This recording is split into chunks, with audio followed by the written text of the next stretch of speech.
even to the ordinary Guyanese, has taken to social media to vent that disgust. And so today, Mr. Speaker, I say to this honorable House, the opposition members should be equally aired as those in the government.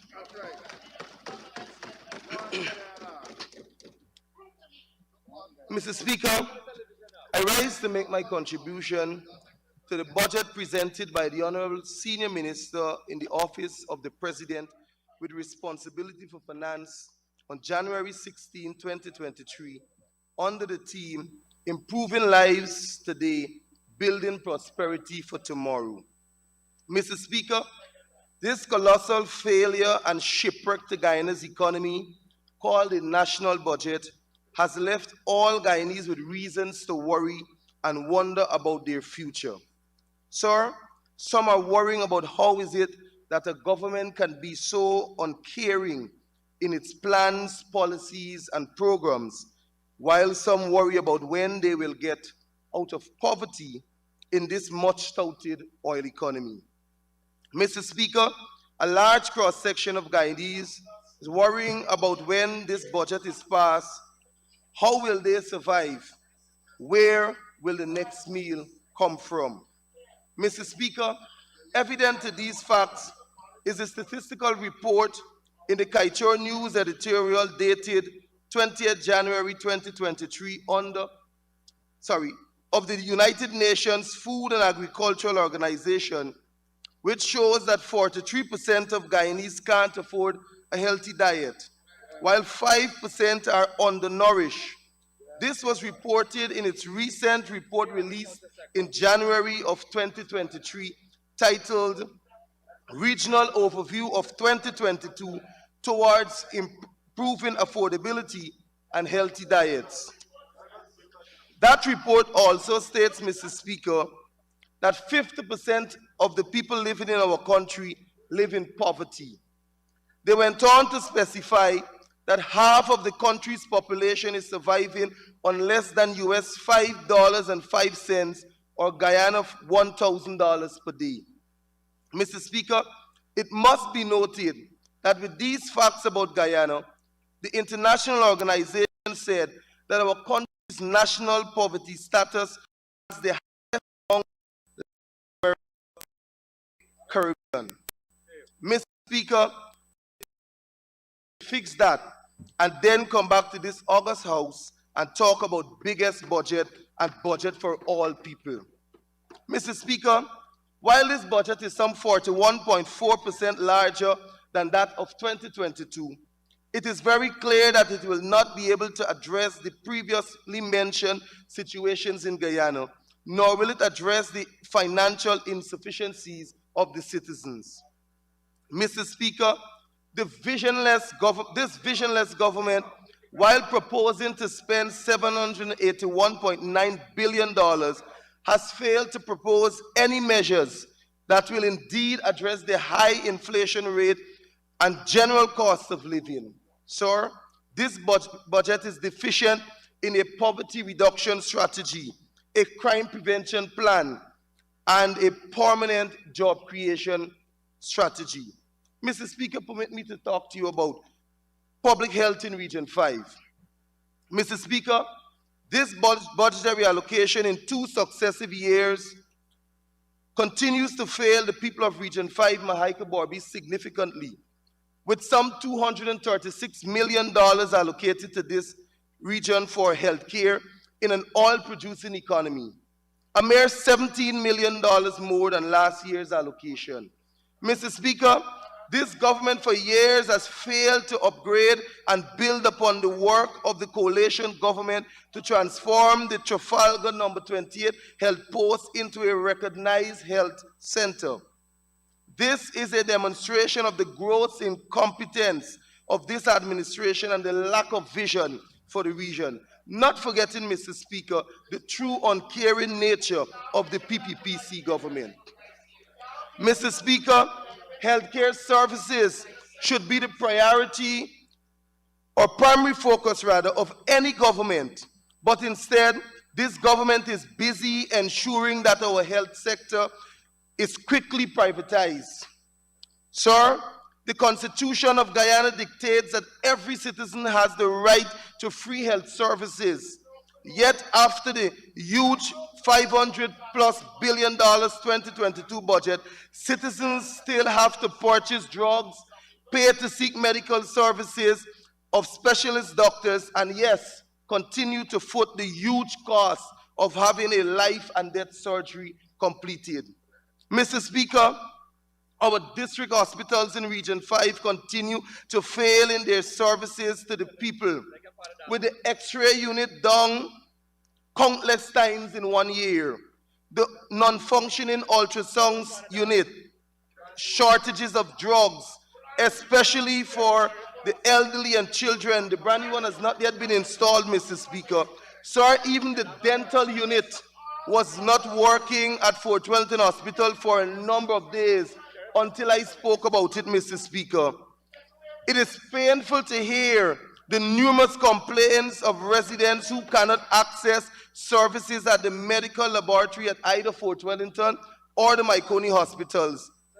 Mr. Speaker, it is always we can do this or we can do this one, but you have to go to the other hospital to get the next one done. So you find people living in Myconi have to travel to Borbees for a simple test.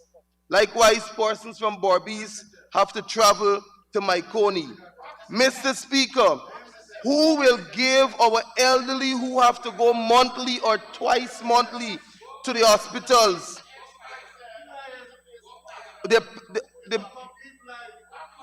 Mr. Speaker, who will give our elderly who have to go monthly or twice monthly to the money to travel when the meager pension is already consumed on utility bills, sir? The Honorable Member Jafar Ali won't be able to know about this, Mr. Speaker, because apparently he has the Blue Shield healthcare plan, and as a matter of fact, Mr. Speaker, he still doesn't live in the region. Mr. Speaker, permit me to remind this government of some of the things we called for as residents of the Mahaica-Borbees region in 2022 and still need. We need, Mr. Speaker, new ambulances, one to be added to those existing at both Fort Wellington and Myconi hospitals. I said this last year. In addition, 3 new ambulances which should be placed at health centers across the region at our far-flung and densely populated areas such as Rosignol, Bushlot, and Haidam in cases of emergencies, Mr. Speaker, and this is a proposal. We need, Mr. Speaker, a new state-of-the-art modern regional hospital to house all the necessary departments, sectors of healthcare services such as a functioning surgical theater, physiotherapy and radiology centers, maternity and pediatric wards, and a dialysis center. Sir, we need a fully equipped and functioning laboratory at both our hospitals. Mr. Speaker, our Amerindian brothers and sisters of Maracaibo still need a river ambulance to get them from 96 miles up the Myconi River to a hospital in cases of emergencies. Mr. Speaker, permit me to look at education in Region 5. Mr. Speaker, last year I denounced the meager increase of only $20 million added to the education delivery program for 2022 against that of 2021. However, this year is nothing better, with just a mere $22 million added, when this year's budget is over 40% of that of last year. Sir, while I believe that education is one of the main pillars for development in our society, this government and the regional administration do not believe it is. Mr. Speaker, if one child is deprived of education and a bright future, it is one too many. Sir, in the African community of Burma, particularly at Augsburg Primary School, the Honorable Jafar Ali would know about this, the children in that community continue to be deprived of their constitutional rights according to Article 27. That is proper educational facilities that is required for them to learn. Sir, The Augsburg Primary School is still without electricity since 2022. The roof is leaking as if it's a strainer. Sir, the regional administration continues to prove its incompetence and lack of ability to evenly distribute the nation's resources. In 2022, Mr. Speaker, this budget included a large portion of $101 million for the rehabilitation of the schools and living quarters, of which Augsburg Primary School living quarters were slated to be repaired. But to date, sir, that building remains in a state of disrepair and no housing is provided for the head teacher of that school. Mr. Speaker, this is the state of the living quarters of Augsburg Primary School. This is the State Minister of Education of the Augsburg Primary School living quarters, fully covered in bush, Mr. Speaker. Mr. Speaker, apart from that, there was a recent fire at the Numbed Primary School due to faulty electrical works. Yes, we speak about biggest budget. Mr. Speaker, there is a shortage of furniture, inclusive of teachers' desks and chairs at several schools, including Fort Wellington Secondary, Number 8 Secondary, Rosignol Primary, among others throughout the region during the year 2022. This, Mr. Speaker, demonstrates this government's poor performance in management and gross incompetence. Mr. Speaker, when you examine the 2022 and 2023 capital project profile of education delivery, you would recognize, sir, that the classification is stated as critical. However, all these failures happened in a critical condition of our education sector. I wonder if the 2023 programs are truly critical or as the same as Augsburg Primary School. Mr. Speaker, the teachers and parents of Region Number 5 renewed a call for a separate building to house the Number 8 Primary School, nursery school, and remove the children that are cramped in the lower flat of the Number 8 Primary School. Mr. Speaker, this budget is vacuous, visionless, politicized, ethnicized, unfair, unethical, and benefits only the friends and elites of the PPPC to get rich and for some to get richer. Mr. Speaker, permit me to touch on public infrastructure, sea defense, and river defense. Mr. Speaker, the ordinary citizens are not mindful of the deteriorating relationship between the ministers of local government and the regional chairman of Region 5. However, sir, the effects of an unjustifiable original 2023 budget concerns them all, leaving them to suffer with little or no resources in some areas. Mr. Speaker, you would know, sir, that these proposed resources are to be spent in most areas in an unfair, ethnicized, and highly politicized manner, only catering for the communities and to benefit only the friends and families and elites of the PPPC in this much touted one Guyana. Mr. Speaker, this government returns to this House with a national budget. It failed to heed the cries of the ordinary citizens. Sir, there is a host of residents throughout the region who are suffering and need urgent repairs to be done to their streets and dams. Mr. Speaker, this government continues its rampant rage and discrimination against villages perceived to not be supporters of the PPPC government. And that's a fact, Mr. Speaker. Mr. Speaker, let me give you a summary of the discrimination of the Community Roads Program 2022. Sir, across 10 neighborhood democratic councils, this is the proposal of this apartheid, self-serving, racist, demonic regime. With 135 roads to be built, both asphaltic and concrete surfaces. This is the breakdown by communities, Mr. Speaker. Mr. Speaker, in Blairmont, Gerland, NDC, where the PPPC controls, 9 roads are to be done out of a total of 135. In Rosignol, Zeelas, where the PPP controls, 21 roads are to be done out of 135. Mr. Speaker, in Bel Air Woodlands, where the APNU AFC controls, 15 roads are to be done, Mr. Speaker. But it would appear as though, Mr. Speaker, only one village is in this entire NDC, because 10 roads, Mr. Speaker, will be done in number 7 village alone, where the Minister of Local Government is from, Mr. Speaker, and the NDC is left with only 4 roads for the other villages. Mr. Speaker, surprising enough, in Bath Woodley Park NDC, out of a total of 135 roads, 31 roads will be done in Bath alone, Mr. Speaker. One community, 31 roads, Mr. Speaker. In Union Narstigide, Mr. Speaker, where the APNU AFC controls and has about 14 villages, Mr. Speaker, 25 roads will be done. That is good, Mr. Speaker. 25 roads. However, Mr. Speaker, out of those 25 roads, 23 will be done in one village called Bushlot, Mr. Speaker. And the Honorable Jaffer Ali would know that Bushlot is a strong base of the PPPC, Mr. Speaker.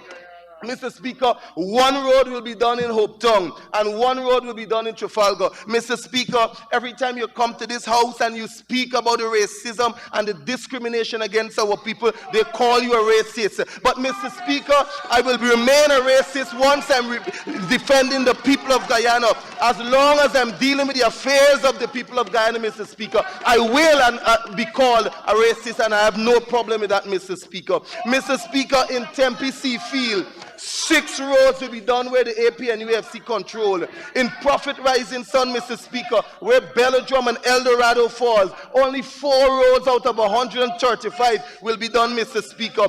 And Mr. Speaker, in Myconia Barry, where the PPPC controls, Mr. Speaker, 9 roads will be done. Mr. Speaker, surprisingly, in Hamlet Chance, where the APNU AFC controls, with one PPP village, Mr. Speaker, 1 road will be done, and that road will be done, Mr. Speaker, guess where? In the village of the PPPC. Mr. Speaker, in Woodlands Farm, NDC, Mr. Speaker, where the APNU AFC control, and we control a total of 6 NDCs in Region 5, Mr. Speaker, 14 roads will be done, sir. And out of the 14 roads, Mr. Speaker, 13 of those roads will be done in the village of the regional chairman controlled by the PPPC, Mr. Speaker. That is discrimination, Mr. Speaker. That is apartheidship, Mr. Speaker. Mr. Speaker, permit me to speak about agriculture and food security. Mr. Speaker, under this sector, I was left spellbound and speechless during the already terrifying and scary almost 6 hours of presentation by the Honorable Senior Minister in the Office of the President with responsibility for finance, when he said, and I quote from page 28, paragraph 4.33, Mr. Speaker. Honorable Member, I see the Honorable Minister of Home Affairs has his light on. Honorable Minister of Home Affairs. Mr. Speaker, on a point of clarification. Honorable Member, on that point of clarification, there's that particular standing order. I have to seek the Speaker on the floor position. No, Mr. Speaker. Thank you. Okay. Go ahead. Mr. Speaker, the Minister said, when we took office in 2020, the agriculture sector was in a state of collapse as it had become a target for political vindictiveness, having been starved of financial support and subjected to particularly poor planning. Sir, the minister went on to say in his budget speech, this is tragic since agriculture is an important pillar in our non-oil economy and has been the base of economic activity, especially in rural communities, for decades. Mr. Speaker, I, like many Guyanese, find this statement laughable, since we all know this minister throughout his almost 6 hours of vacuous presentation found himself in the opposite corner of truth, like the rice, second paddy drying floor still to be completed in region number 5 from since 2022, and the incomplete state-of-the-art abattoir at Unfawak that is presently at foundation stage of construction, although funded started since the year 2020. Mr. Speaker, this is the state of an abattoir that was funded since 2020. Mr. Speaker, only 2 days ago, the foundation is still being dug, Mr. Speaker. This is the rate of completion. This is the fast rate of completion that the Honorable Minister of Finance speaks about when he comes to this House. And after 3 years of spending, Mr. Speaker, this abattoir is still at foundation state, Mr. Speaker. Kudos to the PPPC government, Mr. Speaker. Mr. Speaker, if the Honorable Minister wants to talk about collapse, I will direct him to his government's 2022 mid-year report. That, Mr. Speaker, is a total collapse. Mr. Speaker, when sugar declines by 55.9% in 1 year after an already reduced target, that is collapse, Mr. Speaker. When rice declines by over 22.4% with no adverse weather conditions, that is collapse, Mr. Speaker. When fisheries and aquaculture decline by 19% in the same year, that is collapse, Mr. Speaker. When livestock and meat production declines despite a growing demand for animal source food products, both locally and internationally, that is collapse, Mr. Speaker. When other crops, value crops, coconuts, corn, soybeans still can't move past the phase of studies and diversification, designs and theories after billions of dollars being invested, Mr. Speaker, that is a collapse. Mr. Speaker, when Gaisuko through this government spends over $150 million on 8 non-functional cane loaders, machines placed at Albion and Blaymont Estates, and after 2 months, not one piece of cane could be picked up by these 8 non-functional machines. Mr. Speaker, that is tragic. That is a collapse, Mr. Speaker. Mr. Speaker, when this government can collect an entire flock of malnourished and in some cases barren black belly sheep and boast about this, Mr. Speaker, that is a collapse. Sir, when the PPPC government, after investing over $40 billion of taxpayers' money into Gaisuko and can reopen one estate, Mr. Speaker, that is collapse. When sugar, Mr. Speaker, when Gaisuko, after reducing its production target over 97,000 metric tons of sugar in 2019 to a mere 57.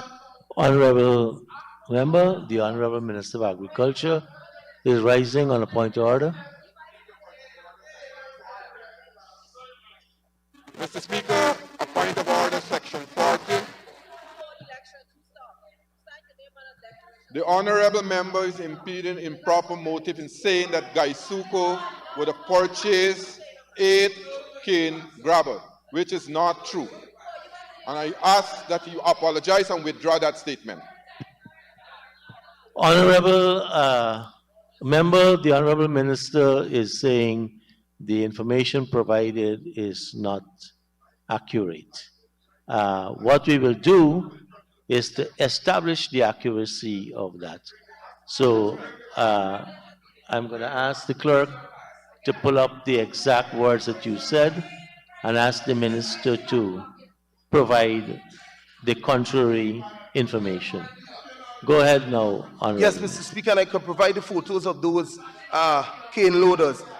Mr. Speaker, when Gaisuko, after reducing its production target from over 97,000 metric tons, Mr. Speaker, of sugar in 2019 to a mere 57 metric tons of sugar in 2022, and still fail miserably to make a single crops target, sir, must I say to the Honourable Minister, that is what defines a collapse, Mr. Speaker. Mr. Speaker, how dare the Honourable Minister come to this House to tell us about collapsing any sector in this economy, when instead, Mr. Speaker, it was this Honourable Minister through his government in 2015 who left an entirely collapsing economy, Mr. Speaker, for the APNU AFC coalition to revive, Mr. Speaker, and revive is what the APNU coalition did, Mr. Speaker. Mr. Speaker, the APNU government left a thriving agricultural sector in 2020. Today, sir, we see a steady decline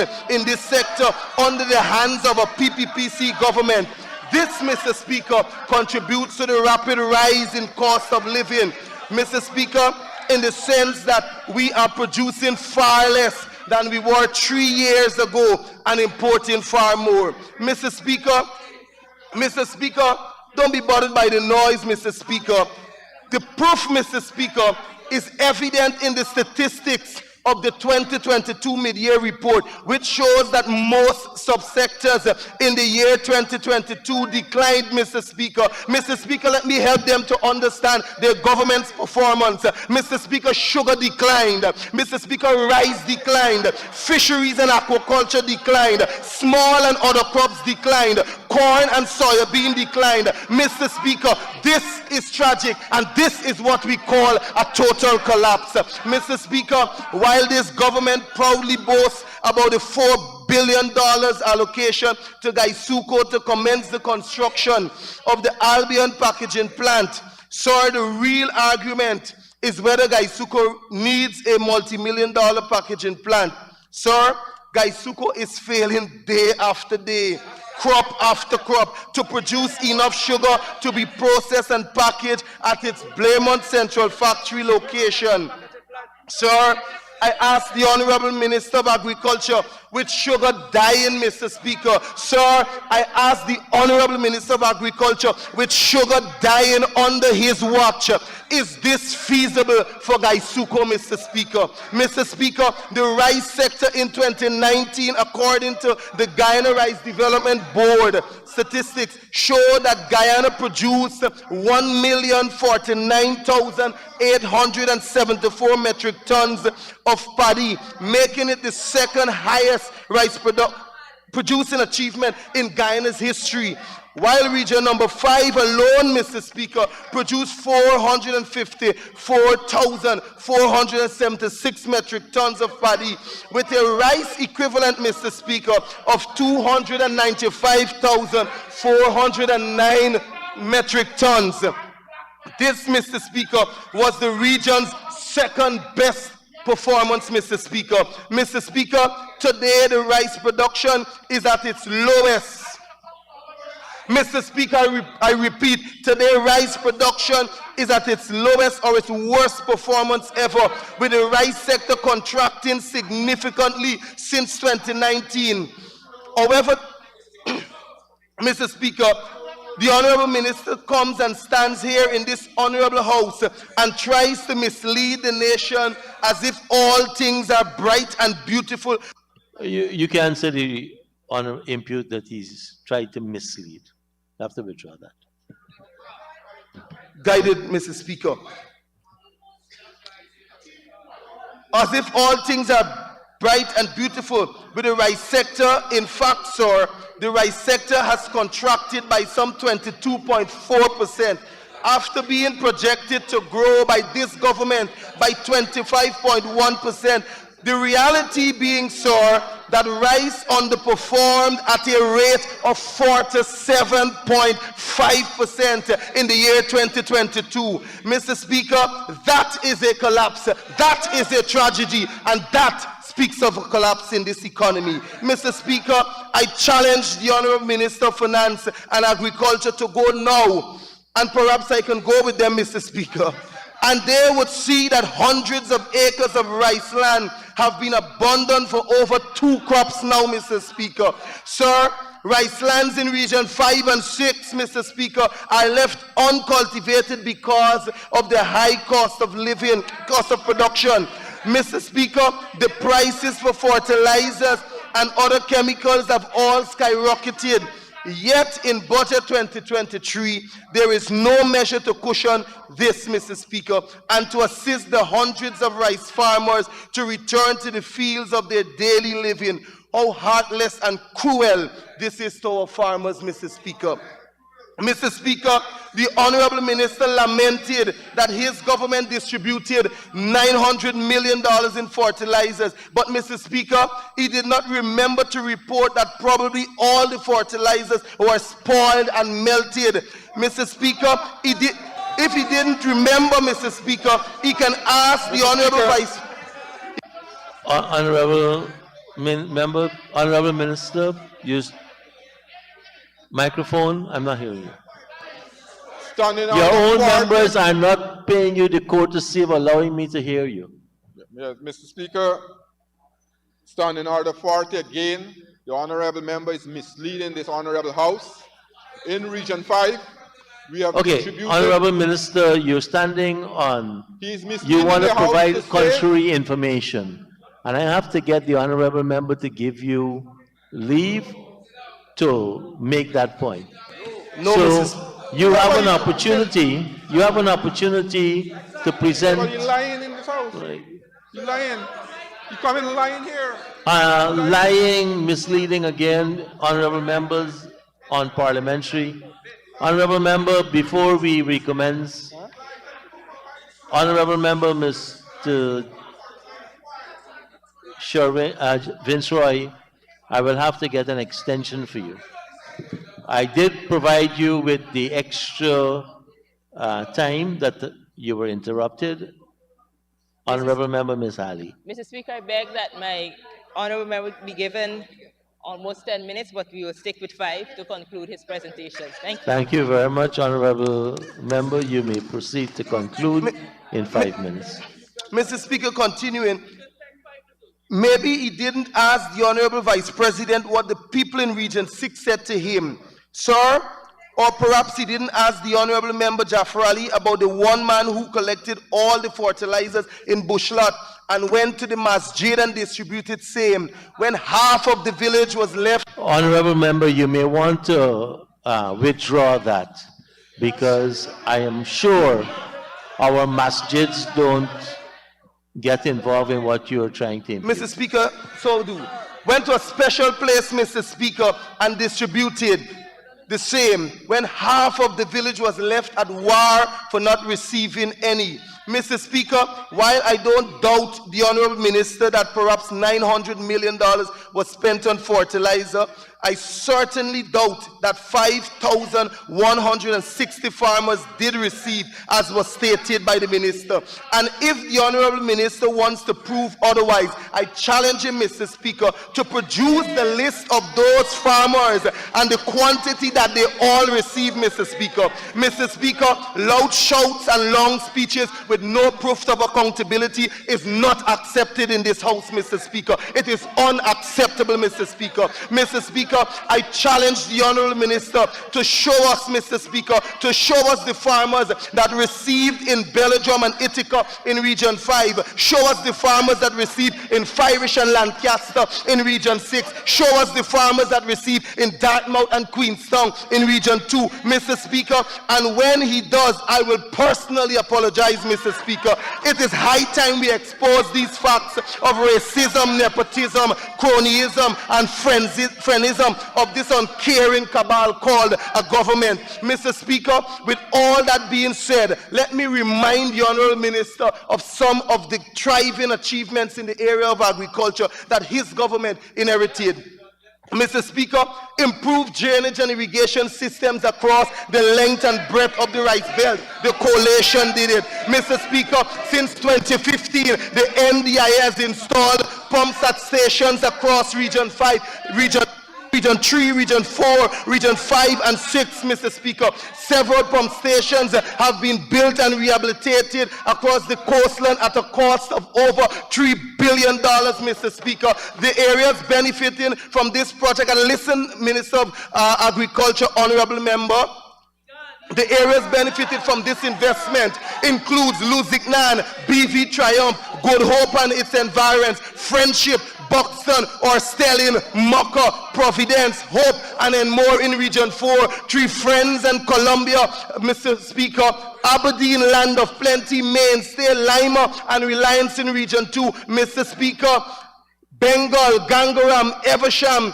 and Joppa in Region 6, Mr. Speaker, a new sluice was built at the Edward Village, West Coast Bobbies, to improve drainage. Mr. Speaker, the coalition did that. Mr. Speaker, the introduction of a high-yielding paddy to the farming market, it was the coalition that did that, Mr. Speaker. The introduction of new varieties of fruits, such as citrus, Mr. Speaker, that the Honorable Minister can now come and include in his budget. It is the coalition that did that, Mr. Speaker. Mr. Speaker, it was the coalition of the APNU AFC government that introduced the Rural Agricultural Infrastructure and Development Program called RAID, Mr. Speaker, with funding from the Caribbean Development Bank to the tune of $318 million. Mr. Speaker, in the communities of Ithaca, Mocha, Monrepo, and Buxton, benefiting hundreds of single parents, cash crop, small and medium-sized farmers who now have cultivation lands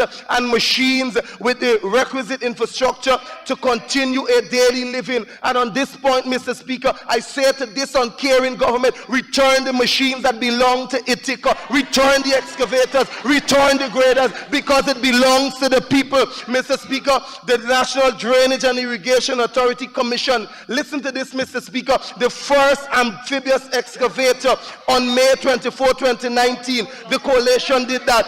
In the GLDA Commission, Mr. Speaker, Guyana's Forest Duck Egg Tree, producing approximately 850 ducklings on a hatching day. The coalition did that. The year 2017 saw the introduction of the black giant birds to the Guyana market through the Hinterland Development Program, with the handing over of 100 black giant chickens, along with the requisite startup feed and other supplies to Madia Secondary School in Region 8. Mr. Speaker, remember, I've been signaling you to conclude, but you've been ignoring me.